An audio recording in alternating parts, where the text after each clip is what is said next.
Welcome to this Total War Three Kingdoms Let's Play, where we'll be looking at Heroes and the Guanxi system, the beating heart of the game. Now this is probably one of the most complex Total War titles that we've released to date, so please sit down, grab yourself a whole bucket of popcorn, and ready yourself for one of the longest Let's Plays I've ever done. I'm Wheels, and today I'll be playing as Liu Bei, legendary commander and virtuous idealist. Let's take a look at the story so far. Beginning our campaign in the iron mines of Dong Commandery, we established our territory on the banks of the Yellow River. As our lands grew, our neighbour and friend Tao Chen pleaded with us for aid as a corrupt official in his court ignited a war with the dangerous warlord Cao Cao to the south. We honourably pledged to join Tao Chen in his defence and stop Cao Cao in his tracks before innocents were harmed. But just as soon as it started, our friendship found its end when Tao Chen, pushed by the stress of the war, fell to the cruelty of old age. On his deathbed and moved by our noble actions, Tao Chen offered up his lands and court to us so that we could lead his people to glory with our factions joined in confederation. Liu Bei seeks to bring unity to the land, and his unique faction currency will increase as long as he keeps those who serve him happy with his rule. A number of things will increase this, but the main way to gain it is by keeping the members of your court satisfied. You can then spend unity to convince Han officials of your legitimacy and annex their holdings without bloodshed, but keeping an ample supply will provide its own boons. Liu Bei is a commander, one of the 5 different classes of hero in Three Kingdoms, each one bringing their own unique skills and abilities to both the campaign map and the battlefield. Commanders like Liu Bei are masters of a happy court and soldiery, using their authority to raise the satisfaction of their subordinates and keeping the morale of their soldiers high. Sentinels are artisan builders and are stout in battle, able to lock down choke points and enemy heroes, as well as inferring their defensive skills on their infantry. The Vanguard excels at shock battle tactics with rapid cavalry charges and can recruit units to an army with greater efficiency, saving vital funds. Your champion will be able to outduel any opponent with supreme melee ability and vitality. As a leader of the people, they bring bountiful growth to the peasantry. And finally, the strategist, who brings agile and lethal formations to his forces and can outwit any rival, will annihilate your opposition in a hail of arrow fire and artillery. These characters are the lifeblood of Three Kingdoms and will act as your leaders, generals, politicians, governors and spies. Looking to our current campaign, we must first complete our siege of Longye, to complete our current mission and establish a new power base for the birth of our empire. Our advisors predict defeat against the city walls. They do not know the strength of our unity.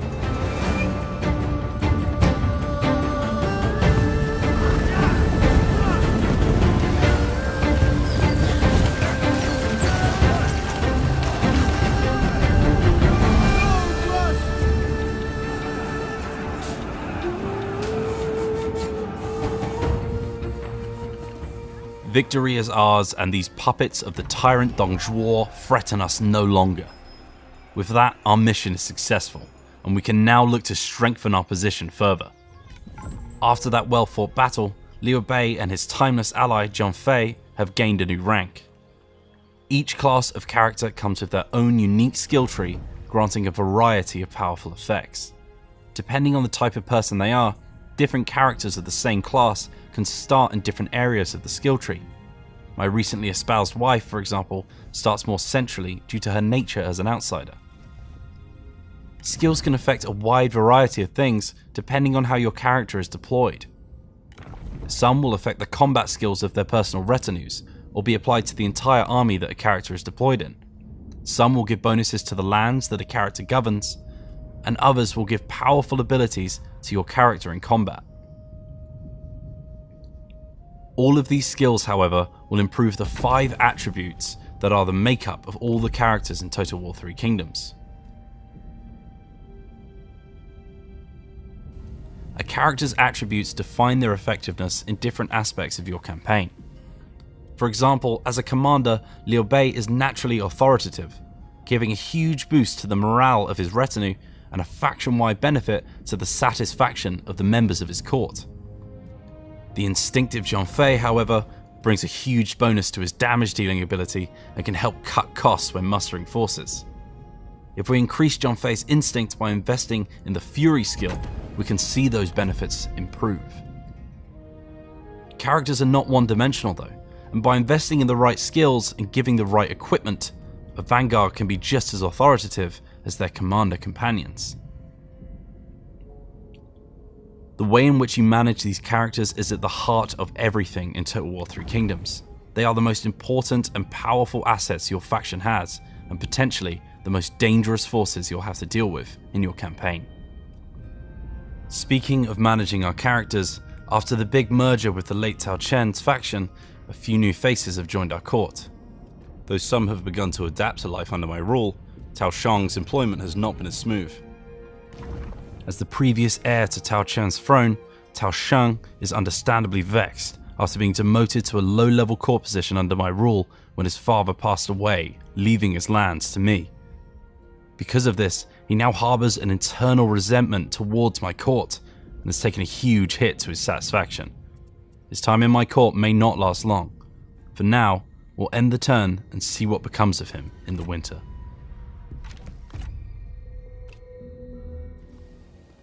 It's a bitter winter in ancient China, and Cao Cao's borders grow closer to ours as he takes more of Chen Commandery. At home, our suspicions were realised as Tao Shang has officially departed our court in search of more gainful employment. Characters in Three Kingdoms do not cease to exist when they leave a faction. If the court in which they were employed was not satisfactory to them, or if their faction ceases to exist, they will wander the lands searching for a new master. Tao Shang left because his satisfaction hit 0. A character's satisfaction rating shows their overall opinion of you as a ruler and the position they have under your employ. Things like having close friends with them in court or on military campaigns, a big fancy title with matching salary, or being gifted with lots of fancy trinkets will increase it. Equally, being employed in a faction where you're never given anything to do, you work with people you hate, and you receive no recognition for your rank will leave you understandably annoyed. The most important aspect of keeping people happy is properly utilising their talents. With the siege of Lanier completed, we have reached the auspicious rank of Second Marquis, which has unlocked the ability to assign our characters into ministerial positions.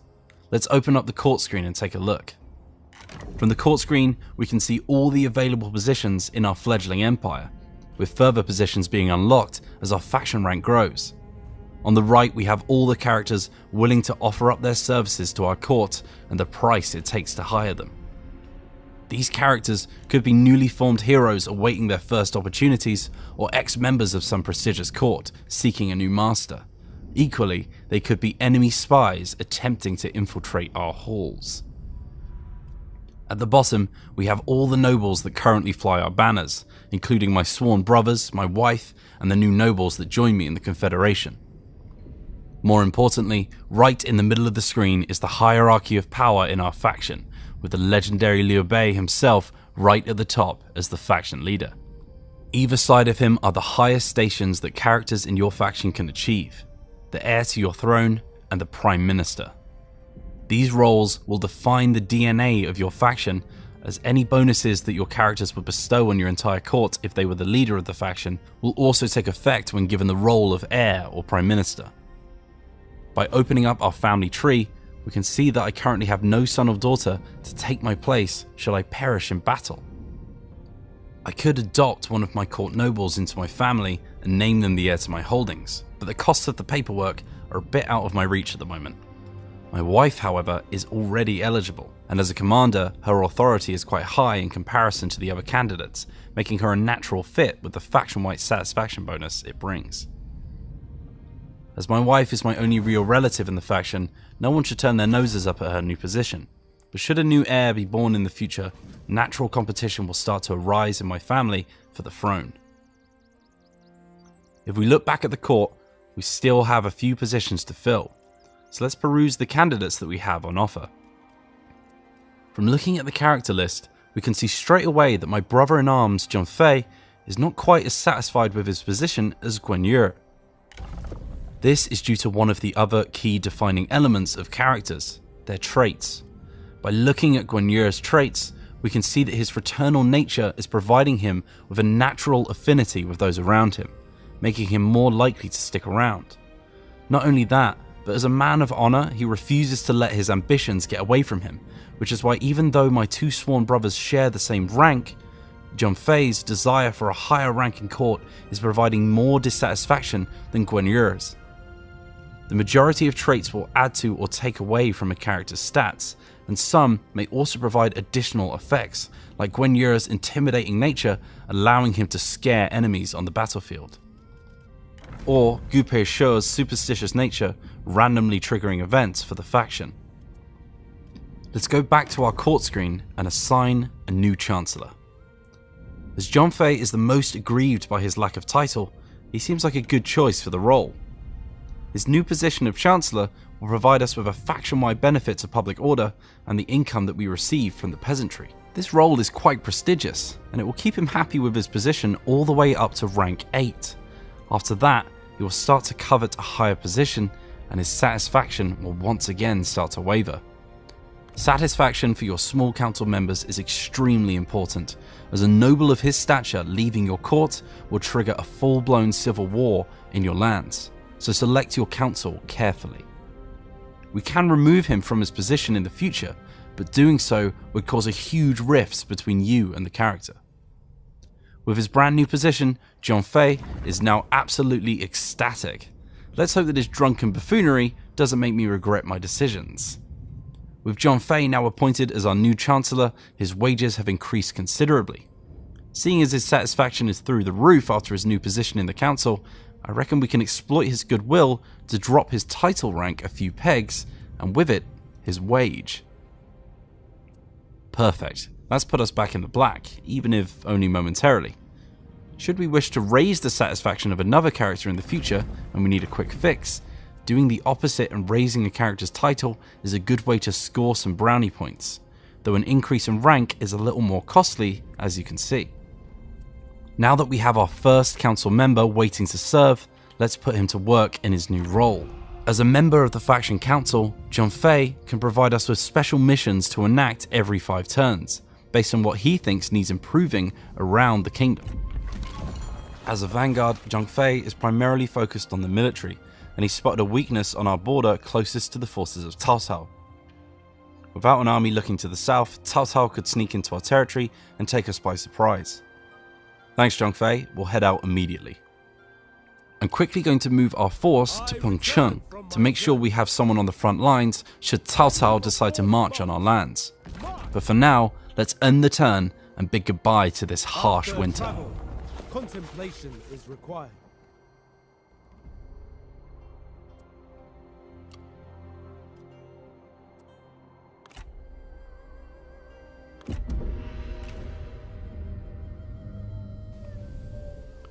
Spring brings colour back to our lands, and news on the wind that plans are in motion to turn the tyrant's adopted son against him.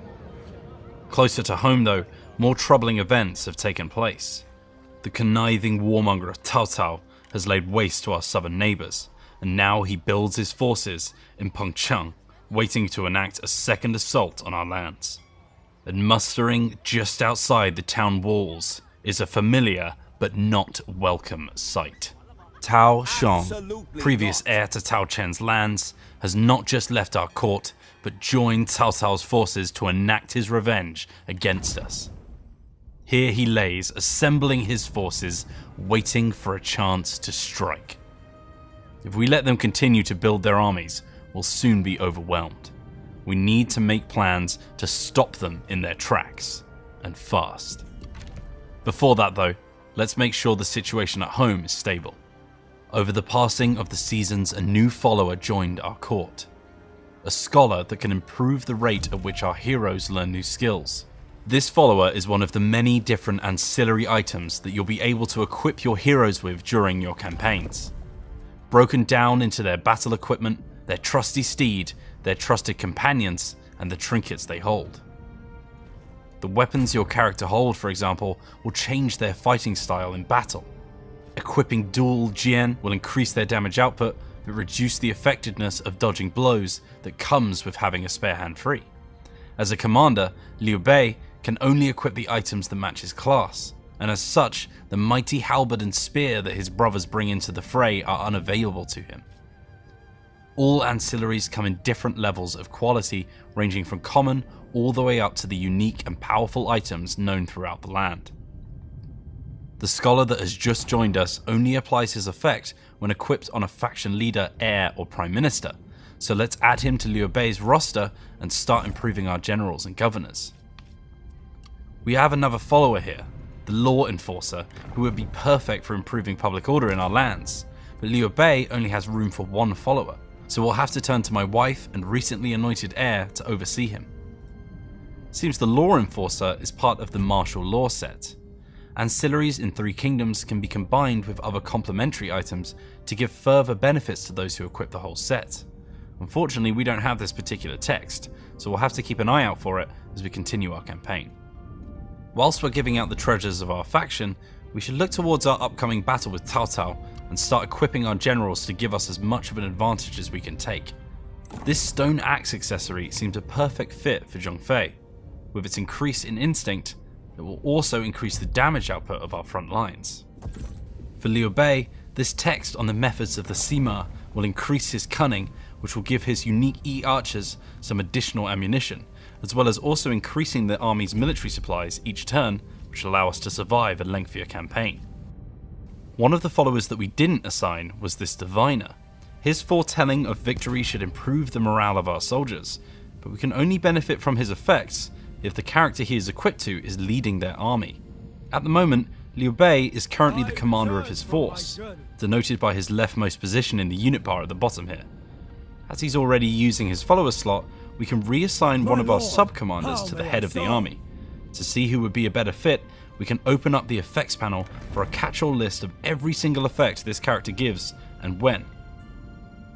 Guanyu here would be great at stopping attrition and allowing us to replenish when the battle is over, but Zhong Fei's ability to break enemy morale seems a better fit. Let's equip him with the Diviner, and then we'll appoint him as the commander of the army. Also, as a cavalry specialist, this shabby red horse seems a pretty abysmal mount for the new leader of my army. Let's equip him with this beautiful thoroughbred, which will improve his combat efficiency tenfold. Now that we're more than adequately equipped for battle, we should assess the chemistry of our generals themselves. With a good mix of heroes in your army, you might think yourself ready for any battle, but should those heroes find each other insufferable, the clash between them could cause rivalries and leave your general's satisfactions wanting. Every character in Total War Three Kingdoms has a core set of philosophies that they live their lives by, defined by their experiences and traits. Zhong Fei is passionate about those he considers friends and lets his intimidating presence and impulsive nature guide him. When placed in court or an army with characters that share complementary traits, relationships can form between the two characters. Zhong Fei and his sworn brothers have very sturdy relationships backed up by a long history of positive events and coinciding opinions, and as such have reached the oath-sworn level of relationship. These characters will gladly put their lives on the line to defend each other, and if they were to witness one another fall in battle, they would be thrown into a murderous rampage. As Zhong Fei shares court with those he calls friend, his satisfaction naturally increases as well. Though you may start with only a few relations, as you progress through the game you will encounter more and more other characters who you will either break bread with or curse their name. After joining Tao Chen in war against him, Cao Cao's relationship with Liu Bei has certainly diminished. These relationships will affect almost all of the systems in Three Kingdoms, from the way in which factions treat each other, where courtless characters will offer their services to, and even in the way that these characters will talk to each other in battle. When checking the compatibility of characters, hovering over this icon on your character list will give you a quick red/green icon to denote whether your time spent together will improve or decrease relationships. We're almost finished preparing our army, but first we have a couple of slots left in Guanyu's retinue for some new units. When selecting new units for a character's roster, it's good to select units that are complementary to their skill set. As a champion, Guanyu is well suited to leading spear and halberd infantry, like these medium and heavy spear guard. Some units available to characters will be unique to your factions, like these E-archers, whilst others will only be available to your class, like the aforementioned Spearguard or these awesome hybrid Azure Dragons that we'll be able to recruit once we hit rank 8. I'm going to recruit some of these heavy Spearguard to bolster our numbers a bit. Doing so will add a half strength unit to Gwen Yura's retinue, which will take time to muster to full strength. They won't be quite as strong when we rush them into battle like this, but needs must. A character's retinue will stick with them wherever they travel, and can be split apart from their army or undeployed without disrupting their unit composition or experience. When deploying a new army, characters will spawn with their retinues ready to muster their forces back up again, with the cost of deploying them raised to reflect the cost of their new army. My wife, Liu Huimin, will be a good choice for keeping my homeland safe as I march into Cao Cao's camps. We've got this lovely set of armor here as well that should keep her safe. When you equip your characters with ancillary items, their character art and in-game model will change to reflect their new gear. And with that, I think we've done enough preparation. It's time to take the fight to Cao Cao and press our fleeting advantage. Do not yield. Show no pity.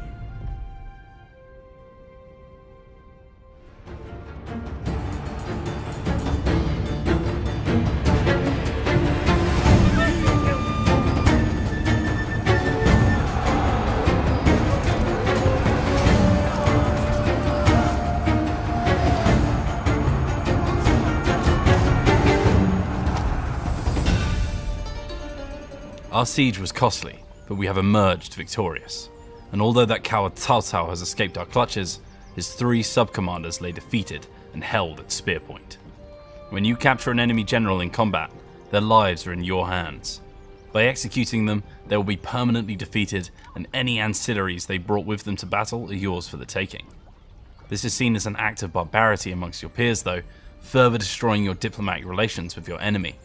Any friends of your victim will also bear an unforgettable hatred towards you as well, but their rivals will be suitably impressed. Should you be feeling more merciful, releasing the character will return them safely to their faction, who will provide a ransom for their fair treatment. However, should the characters you captured not be content with their position in their current faction, they might just be swayed into offering their services to you in exchange for their lives. It must be my lucky day, because both of Cao Cao's cousins have seen the greener grass in my lands, and are jumping ship before their lord's inevitable demise in my hand. I'm seriously strapped for cash right now, and hiring too many new characters into my faction is going to be expensive, so for now, I'll just take the higher leveled Xiahou Duan under my wing. As for Xiahou Yuan, we might not have room for him now, but by releasing him honorably, we may just earn his trust should he find himself seeking employment when Cao Cao's holdings crumble in the future. Finally, the petulant Tao Shang, with his plans for revenge in ashes around him, claims that he would rather die than forgive our transgressions. We have no use for sentimentality, especially towards turncoats. With the balance of power now in our favour, and Cao Cao's top general now flying our banner, it is time to go forth and crush his faction into the dust.